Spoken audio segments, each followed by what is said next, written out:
Ciudad Viva, el paseo dominical por los sitios que conforman la histórica Ciudad de México. Ciudad Viva.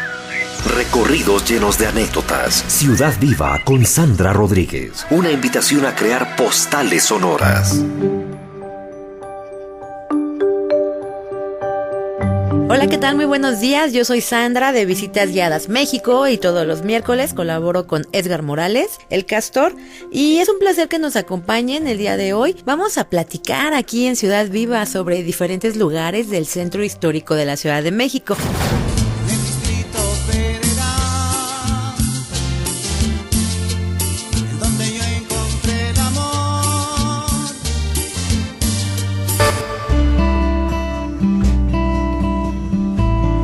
En esta ocasión vamos a hacer un paseo por alguna de las casas señoriales que existen aquí, tales como la Casa de los Azulejos, la Casa de los Condes de Chala.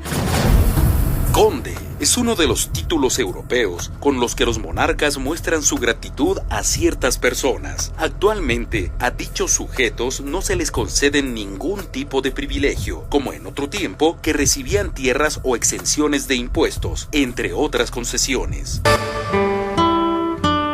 Además, vamos a andar descubriendo historias, leyendas, anécdotas y muchos acontecimientos que ocurren en estos espacios, pues, privados en su momento. Algunos todavía siguen cerrados, otros nos dieron la gran sorpresa el año pasado y nos dejaron entrar para ver todo eso que nos imaginábamos. Pues sí, sucede que aquí en el centro histórico de la Ciudad de México, en lo que fue el centro de la Nueva España, se ubicaron muchas de las casas virreinales, palacios enormes, bastante bellos, que tenían varias funciones. Hablar de casas señoriales es hablar de todo un modo de vida.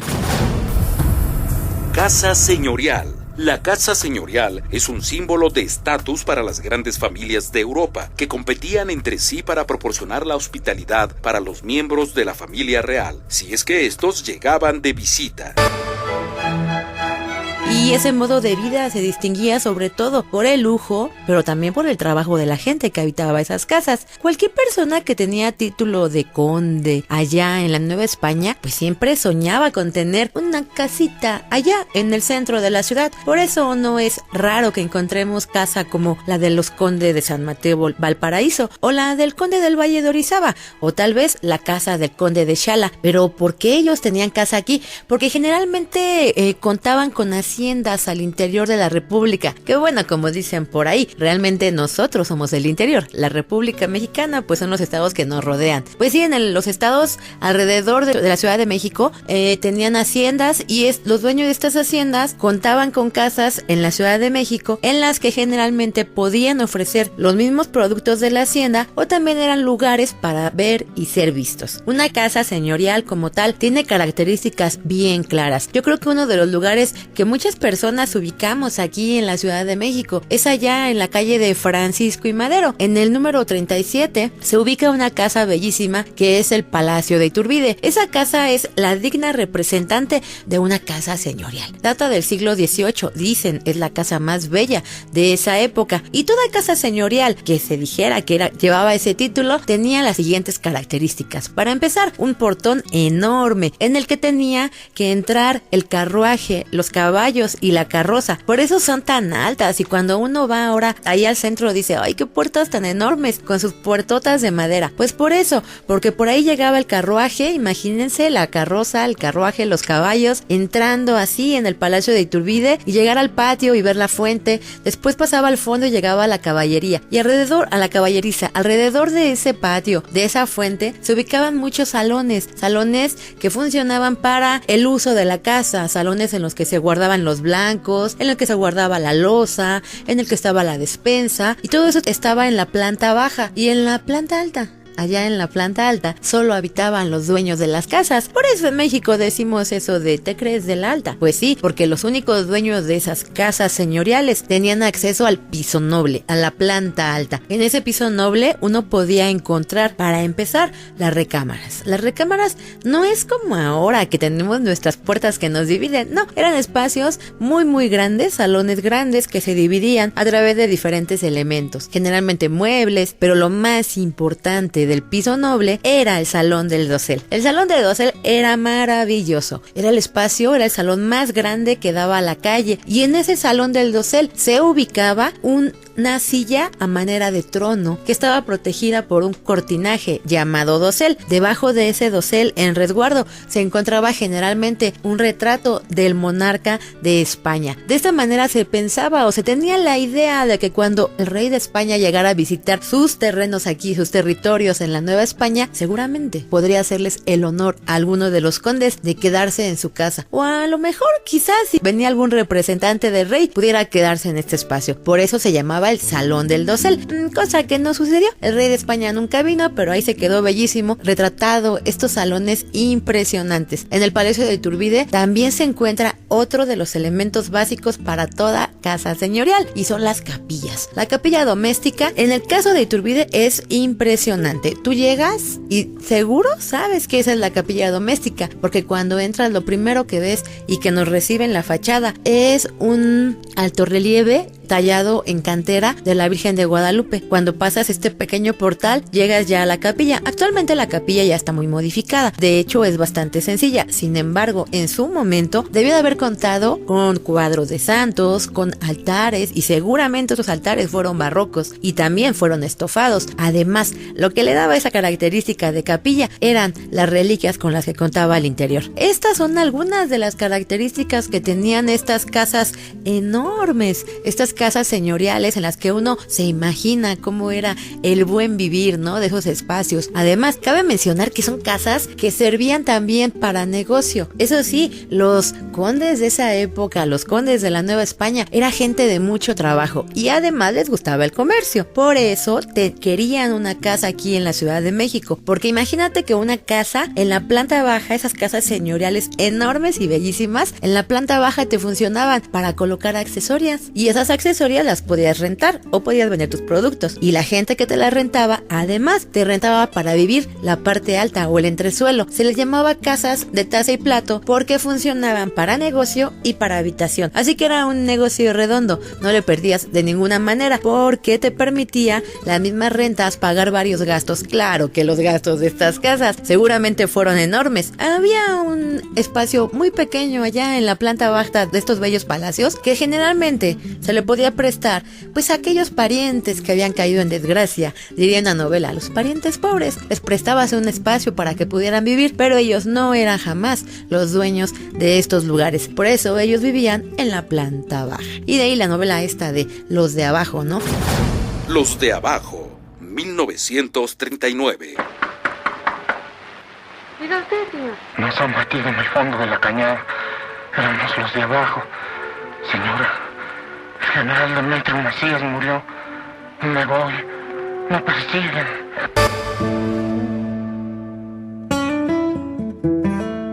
Entonces, mucho de nuestro hablar diario, de nuestro día a día, de esas palabras, por ejemplo, el aguas, del que hablaremos más adelante, salen de estas famosas casas señoriales, los de la alta, los de abajo. Esto de las aguas, pues sucede que en estas casas había mucho lujo, muchos salones bellísimos, mucha decoración, grandes espejos, muebles que se traían del otro lado del mundo, pero no había drenaje. ¿Y entonces qué pasaba?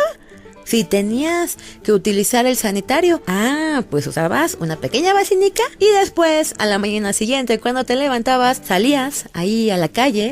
Bueno, imaginemos que la Ciudad de México todo estaba todavía sin pavimentar. Salías y gritabas aguas y vaciabas todo el contenido de tu basinica. Por eso gritaban aguas, para que no te fuera a caer encima, y porque iban a soltar las aguas que todavía no contaban esos espacios con un sistema de drenaje que permitiera mantener limpia la ciudad. Entonces, hay muchas cosas que contar sobre las casas señoriales aquí en la Ciudad de México, y de esto y más vamos a hablar cuando regresemos. Ciudad Viva, una invitación a crear postales sonoras. Ciudad Viva, el paseo dominical por los sitios que conforman la histórica Ciudad de México. Ciudad Viva con Sandra Rodríguez. Pues ya estamos de regreso aquí en Ciudad Viva, en Radio 1000, en el 1000 de AM. Yo soy Sandra Rodríguez y qué gusto que en esta mañanita, casi madrugada de domingo, nos acompañes para estar paseando aquí virtualmente por el centro histórico de la Ciudad de México. ¿Tú ya visitaste la casa de los Condes de Xala? Bueno, la casa de los Condes de Xala es la nueva tienda de los tecolotitos allá en el centro histórico y es una casa increíble. Esta casa también fue una casa señorial en su momento. En voz de Francisco Ibarlucea Bozal, cronista de la Ciudad de México. Esta casona se le atribuye a Lorenzo Rodríguez. Como dato curioso, cuando comienza su construcción, justamente enfrente se encontraba el convento de capuchinas. Empezaron a quejarse las capuchinas, las hermanas capuchinas, de que era tan alto esta construcción, era tan alta esta casona señorial, que ellas temían que pues se les viera, ¿no? Que estaban haciendo una intrusión a su intimidad. Bueno, pues este palacete es uno de los más hermosos de Ciudad de México. Ya Joseph Latrobe, un viajero británico a finales del siglo XVIII, en su libro The Rambler in Mexico, hace un compendio de los 33 palacios, casonas, mansiones señoriales más hermosas de la Ciudad de México. Obviamente que el de Xala está incluido en esta lista. De esos 33, pues únicamente nos quedan 11. En este libro de Joseph Latrobe es cuando se le bautiza a nuestra ciudad como la ciudad de los palacios. Una decena de años después llegaría el barón Alexander von Humboldt en visita a la Nueva España. Al llegar a la Ciudad de México se queda azorado. Él había leído este libro, The Rambler in Mexico, y él rebautiza a la ciudad como la ciudad de los palacios. Este palacio de San Bartolomé Xala, ubicado en lo que hoy es Venustiano Carranza, casi con 5 de febrero, una de las zonas de intercambio comercial más importantes de la ciudad. Otro de los datos importantes es que ahí pernoctó en mayo de 1822 junto con sus caballos, antes de que le fuera asignado otro palacio para ser alojado, Agustín de Iturbide. Estamos hablando de 1822.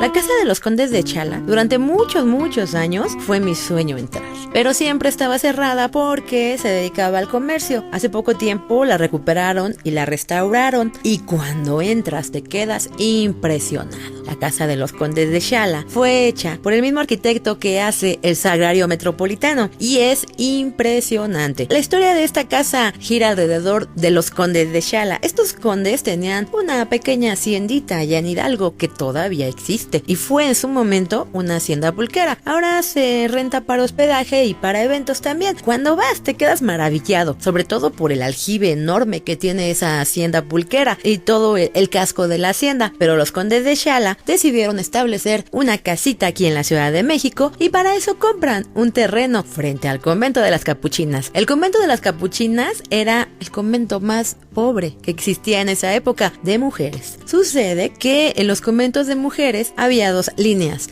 las de las calzadas y las descalzas. Generalmente las descalzas no tenían recursos y tenían que estar buscando día a día cómo sobrevivir, pero este convento de las Capuchinas era realmente una muestra de la pobreza que tenían que regir a estas mujeres. Y lo que sucedía es que contaban con un señor que se dedicaba a un limosnero que salía todos los días a pedir para que ellas pudieran comprar comida, porque eso sí, las monjas no podían salir. El voto decía que era clausura y no podían salir de su convento. Cuando el limosnero llegaba al final del día, les llevaba los recursos y con este podían comprar comida. Cuando el limosnero no conseguía dinero suficiente, las capuchinas tocaban una campanita y entonces todos los vecinos les llevaban alimentos. El punto es que tampoco podían quedarse con los alimentos, tenían que repartirlo con los pobres que les pedían alimento. Por eso este convento de las Capuchinas se vio muy alterado cuando llegó el conde de Xala y decidió establecer su casa frente a ellas. Las capuchinas no podían ser vistas jamás, tampoco por ninguna persona. Siempre se protegían el rostro y además tenían su coro alto, como su nombre lo indica, en el segundo nivel de la iglesia. El conde de Xala llegó y estableció su casa y puso otro piso al ras del coro. Las capuchinas lo acusaron con el virrey y le dijeron que las andaba viendo cuando hacían oraciones. Obviamente, el conde de Xala ganó y pudo mantener el segundo nivel de su casa, pero las capuchinas ahí quedaron y todavía hasta la fecha esta calle, en algunas plaquitas pequeñas de Venustiano Carranza se llama así, calle de las Capuchinas, pero la casa de los Condes de Xala ahí sigue en pie. Cuando tú entras ves los arcos enormes en los que se dice quién fue quien lo construye, Lorenzo Rodríguez.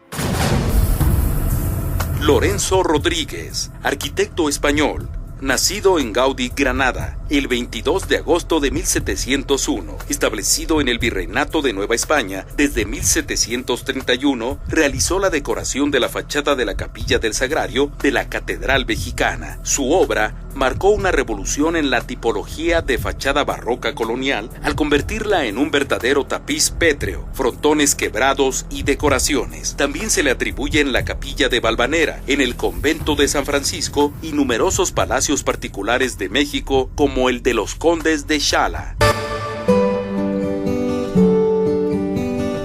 Es célebre por haber hecho el Sagrario Metropolitano. El Sagrario Metropolitano es magnífico. Dicen que si aquí el barroco churrigueresco empezó en la Catedral Metropolitana, salió a la calle en el Sagrario y además hizo una obra magnífica. Lorenzo Rodríguez, la parroquia consentida de Carlota. La parroquia consentida de Carlota era la de la Santísima Trinidad, una magnífica obra ubicada en la calle de Santísima, allá atrás del Palacio Nacional. Cuando tú quieras degustar un producto oaxaqueño 100% fresco, date una vuelta allá por la Santísima. Ahí se encuentran 3 tiendas. Aquí es Oaxaca, pero lo interesante es la iglesia, que a pesar de los años sigue en pie y presenta un hundimiento de cerca de 2 metros. Tienes que visitarla definitivamente. Y alrededor de estas casas señoriales pues se han creado también muchas leyendas, como la de la Casa de los Azulejos. La Casa de los Azulejos fue la casa de los condes del Valle de Orizaba. El Valle de Orizaba se ubica entre Puebla y Orizaba. Era muy amplio y ahí decían que el conde de Orizaba había ganado bastante dinero, pero su hijo era muy gastalón. Entonces, después de una gran parranda que tuvo el segundo conde, se enojó el papá y le dijo: tú nunca llegarás lejos ni harás casa de azulejos. Es lo que le dijo el quinto al sexto conde del Valle de Orizaba, don Luis, a don Rodrigo de Vivero, le dice a su hijo que era un cantamañanas, un trompadiule, un auténtico hijo de la guayaba.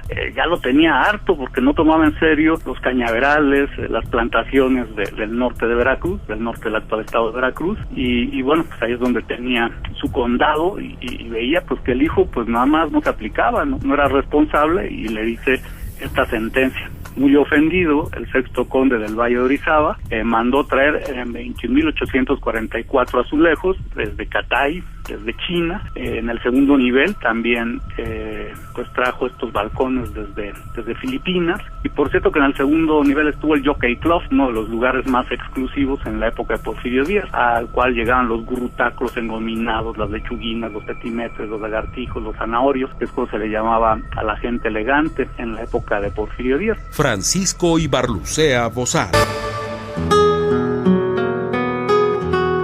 Y bien dice doña María Félix, el azulejo es un lujo y la Casa de los Azulejos es bastante lujosa. Imaginen que hacia el siglo XVIII ese azulejo maravilloso que ahora nos deja perplejos cuando visitamos esta casa se hacía a mano. Pintar cada uno de los azulejos es todo un ritual, y estos azulejos se piensa, algunos se trajeron de China y otros se elaboraron en fábricas allá en Puebla. Pues bien, como este conde del Valle de Orizaba estaba ligado con Puebla y con Orizaba, decide también establecer su casa aquí en el centro de la Ciudad de México. Compran su casita. Dicen que la casa data del siglo XVIII y que todo el recubrimiento ellos se lo pusieron. Este azulejo magnífico que nosotros podemos observar y que nos llama tanto la atención. Además, esta casa aparece en muchas de las postales que los turistas se van. Es obligado visitar esta Casa de los Azulejos para los que quieran conocer cómo era el buen vivir del siglo XVIII. La casa funcionó durante mucho tiempo para uso particular. Después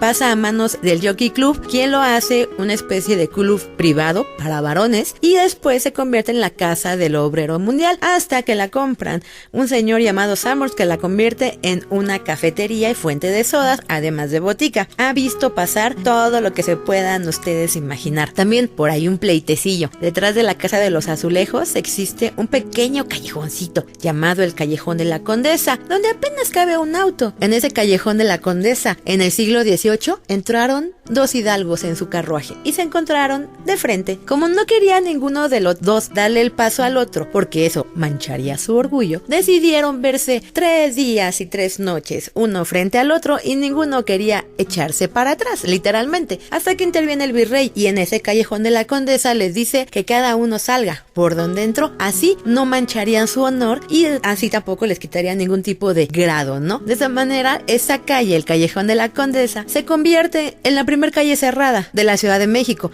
para evitar problemas más adelante. Dicen que todavía el siglo pasado se vendía en esa tienda de los tecolotitos unos chocolates bien bonitos que se llamaban La Condesa y tenían al frente el grabado de estos 2 hidalgos uno frente al otro, pero no contaban la leyenda. Entonces, ahora que se la saben, sabrán que fue la primer calle cerrada de la Ciudad de México. También en esta Casa de los Azulejos ocurrieron otros tantos acontecimientos, como el del Cristo que les habían prestado la iglesia de San Francisco en 1730 a la dueña de la casa para que lo tuviera en su casa. En 1732 se da un gran sismo y cuando salen los dueños de la Casa de los Azulejos a verificar qué había pasado en la casa después de este terremoto, se dan cuenta, al quererse inclinar a darle un beso a este Cristo, que la llaga de su costado está húmeda y que su rostro, que era el de una persona vivaz, había cambiado al de una persona bastante asustada. Entonces, de esto da fe un documento que anda por ahí en el Archivo General de la Nación, en el que se habla de estos sucedidos en la Casa de los Azulejos. Además, esta casa cuenta con un mural maravilloso de Orozco que se llama Omnisciencia. El mural de Omnisciencia, que significa conocimiento de todas las cosas, está ahí ubicado en el cubo de la escalera. José Clemente Orozco, pintor muralista mexicano, contribuyó a recuperar la técnica, el diseño y los temas de la pintura al fresco. Está considerado como uno de los más destacados muralistas desde los tiempos del Renacimiento. Orozco nació en Zapotlán, Jalisco, el 22 de noviembre de 1883. En 1922 se unió a Diego Rivera y David Alfaro Siqueiros en el Sindicato de Pintores y Escultores, que buscaba recuperar el arte de la pintura mural bajo el patrocinio del gobierno mexicano. Una de sus primeras y más destacadas obras fue la que hizo para la Escuela Nacional Preparatoria sobre la Conquista, la colonización y la Revolución Mexicana. En los últimos años, su estilo se fue simplificando, buscando sobre todo un carácter más dramático y violento que le aproximara más al expresionismo. Orozco murió en México DF el 7 de septiembre de 1949. Fue enterrado en la Rotonda de los Hombres Ilustres, honor que por primera vez se dio en México a un pintor. Sin dudarlo, Orozco dejó un legado. Prueba de ello es el mural que se encuentra en la Casa de los Azulejos, la que antiguamente era la casona de los condes de Valle de Orizaba. Te invito a que cuando vayas allá por la Casa de los Azulejos también observes el magnífico lambrín interior en el que vamos a ver los escudos de los condes del Valle de Orizaba y nos reciben las lámparas hechas con piedra de Tecali, que era parte de su condado. Eso sí, la herrería es magnífica. Y de esto y más vamos a ir platicando en este programa Ciudad Viva en Radio 1000. Regresamos. Ciudad Viva. Recorridos llenos de anécdotas. Ciudad Viva. Ciudad Viva. Recorridos llenos de anécdotas. Ciudad Viva con Sandra Rodríguez.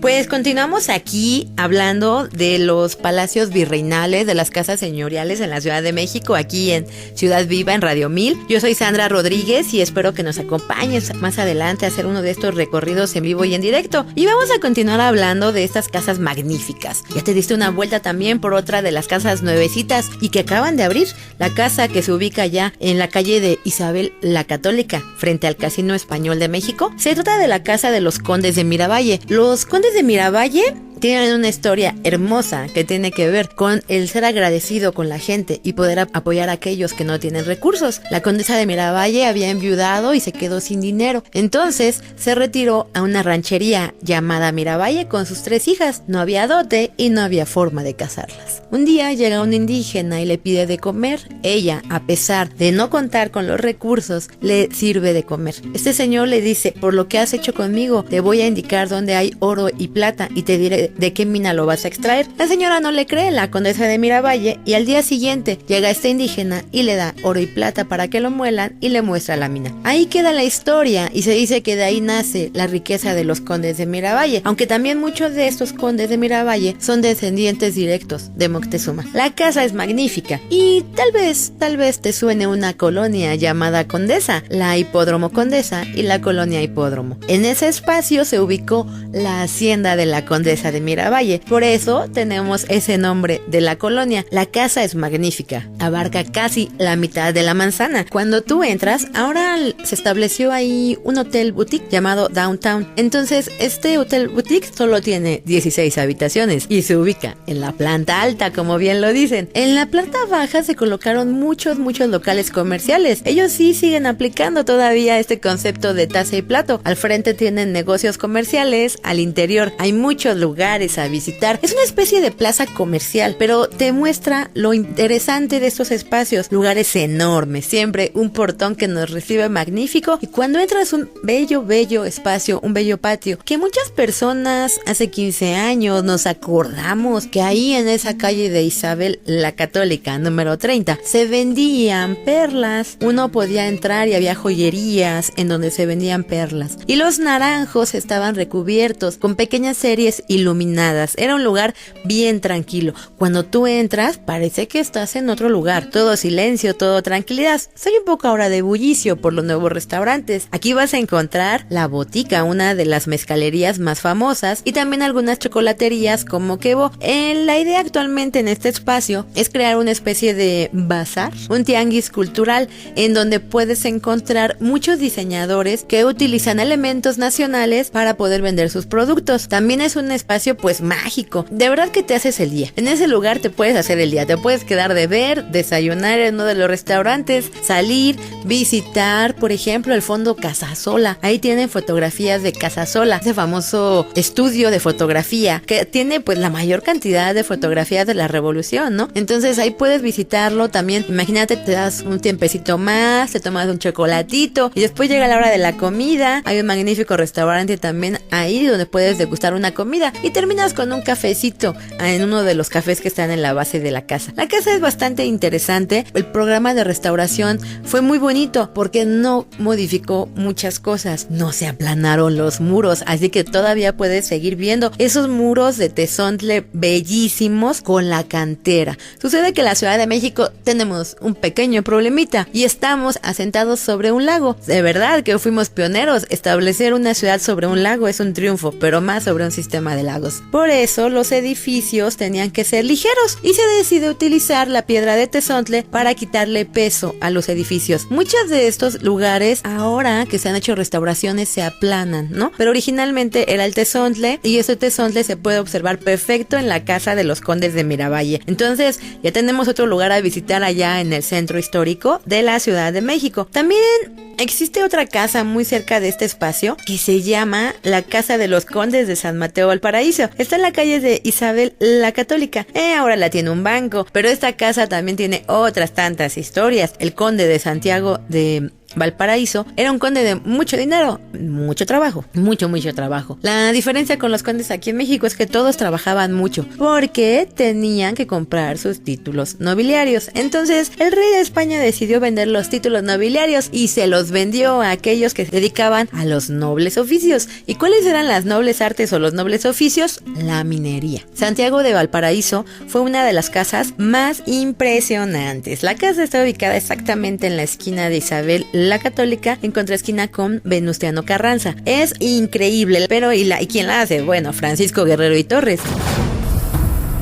Francisco Guerrero y Torres nació en Nuestra Señora de Guadalupe, una localidad cercana a México, Distrito Federal, en 1740. Francisco Antonio, arquitecto mexicano, es una de las figuras más personales del barroco mexicano. Su estilo se caracteriza por el retorno a las formas del siglo XVII. Sus obras más importantes son la Capilla del Pocito, uno de los mejores monumentos de la arquitectura mexicana del siglo XVIII, el Palacio de los Condes de San Mateo de Valparaíso, hoy Banco de México, y la Casa del Marqués de Jaral de Berrio.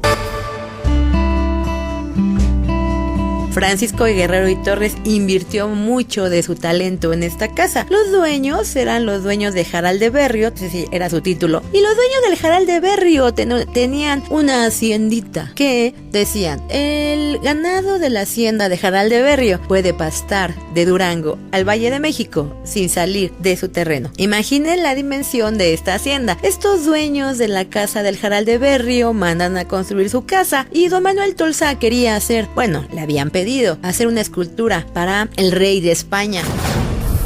Manuel Tolsá nació en Enguera, Valencia, 4 de mayo de 1757, escultor y arquitecto español. Estudió en Valencia y en Madrid y en 1790 se trasladó a México, donde dirigió la sección de escultura de la Academia de San Carlos. Arquitecto neoclásico, construyó la cúpula y la fachada de la Catedral de México, ciudad a la que dotó de diversos edificios y monumentos. Como escultor fue fiel al barroco. Un ejemplo de ello es el Ciprés, retablo mayor de la Catedral de Puebla. Entre sus imágenes y esculturas sobresale la estatua ecuestre de Carlos IV en 1803, conocida comúnmente como El Caballito.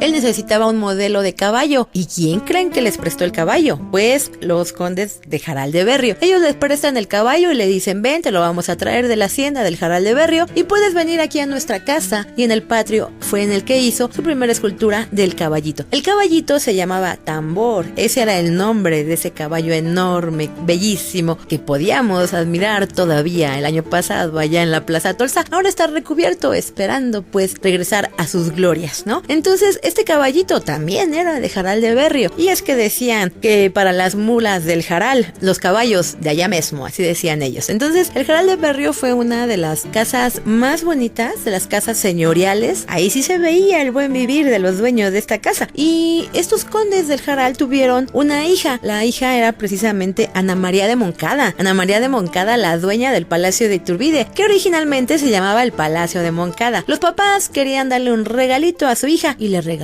esa casa bellísima llamada Palacio de Iturbide. Entonces, la casa de el Palacio de Iturbide fue un regalo para no dejarle la dote a su manirroto yerno. Dijeron: no, nada que darle al manirroto yerno, mejor que la dote se gaste en la casa. Escucharemos a Francisco Ibarlucea Bozal. La casa de San Mateo Valparaíso y Jaral de Berrio, que fue un regalo de bodas del conde de San Mateo Valparaíso a su hija, que está próxima a casarse con el hombre más grande del virreinato de la Nueva España, con el conde de la Moncada. Cuando se entera con quién se iba a casar su hija: pero ¿cómo que te vas a casar con el conde de la Moncada? De eso nada, monada. Y cada uno de los 3 millones de maravedíes que le correspondían de dote matrimonial, los invirtió en reconstruir cada centímetro cuadrado de la antigua mansión, que era una réplica del Palacio de Nápoles, y de 1764 a 1768 hizo esta magnífica mansión que tiene 4 niveles. Y bueno, pues uno normalmente pensaría que el conde, el marqués, el duque ocupaban todo el palacio, pero no. En el primer nivel lo alquilaban para campesinos, ganaderos, comerciantes de bajo rango. En el segundo nivel era para las beatas que habían salido del beaterio, o comerciantes de cierto rango. En el tercer nivel pues eran dignatarios con ya más nivel económico, y en la parte superior era donde vivían pues los nobles. Y por eso digamos que la vida en el virreinato se desarrolla mucho en las azoteas, ¿no? Y que es una de las casonas señoriales que tiene su balcón real, ¿no? Porque se supone que tenían la esperanza que algún día el rey de España visitara la Nueva España, cosa que nunca pasó así, pero se conserva esto extraordinario, magnífico. Francisco Antonio Guerrero y Torres fue el arquitecto que realizó este magnífico, extraordinario edificio, que hoy es el Palacio de la Cultura, y donde pues generalmente hacen muy buenas exposiciones. Por cierto, ahora hay una de los 100 años de arquitectura mexicana que les recomiendo ampliamente.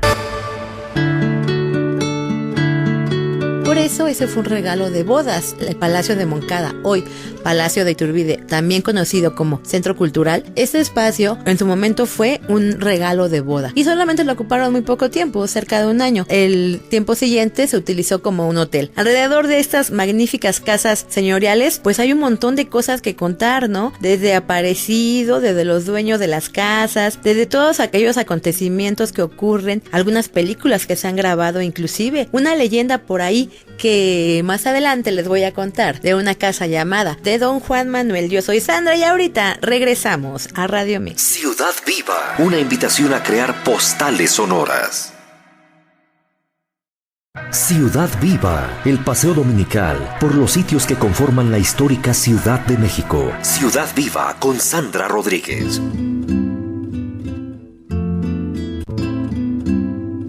Regresamos aquí en Radio 1000 en Ciudad Viva. Yo soy Sandra Rodríguez de Visitas Guiadas México. Si quieres información de nuestros recorridos, nos puedes llamar al 1995-1764 o en nuestra página visitasguiadasmexico.com. Y vamos a seguir hablando de estos palacios virreinales, de estas casas señoriales y de sus costumbres ahí medio diferentes, ¿no?, a las nuestras. Allá en la época virreinal, cuando bautizaban a un niño, tú podías ver los cuadros que se hacían en el momento y era curioso porque veías a los papás cargando a su hijo y al fondo un montón de jarras, platos y charolas de plata. Y uno decía, ¿pero qué es esto? ¿Acaso lo bautizaron en la cocina? No, sucede que ¿cómo podías tú mostrar que tenías dinero o título nobiliario en esa época?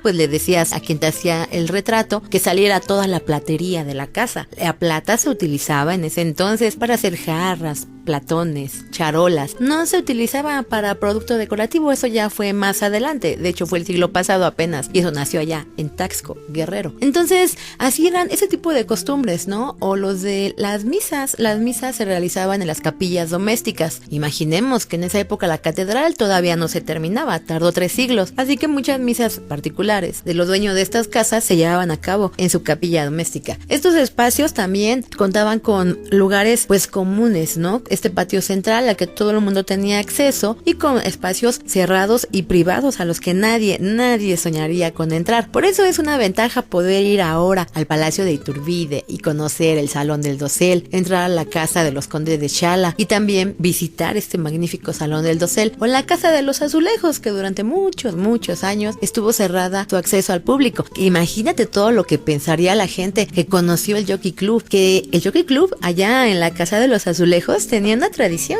allá en Semana Santa, que ahora estamos muy cerca. Ellos mandaban a elaborar unos judas y esos judas eran siempre era un charro arriba de su caballo. Lo increíble es que ese charro estaba ataviado con ropa verdadera y también llevaba su silla de montar y además toda la botonería era de plata. Cuando explotaban estos judas, pues toda la gente se peleaba por los botones y toda la ropita de judas y siempre terminaban en problemas muy fuertes. Finalmente se cancela esta costumbre del Jockey Club y se acabó ahí la quema de los judas. En esos espacios también caminábamos allá por la calle de Francisco y Madero, que era generalmente donde la gente ubicaba sus casas, porque ahí sí, de verdad, esa calle de Francisco y Madero, que ahora nos parece tan llena de gente, siempre ha estado rodeado de personas. Ahí se establecieron casas señoriales como la casa de Don José de la Borda. Don José de la Borda, ¿ustedes lo conocen?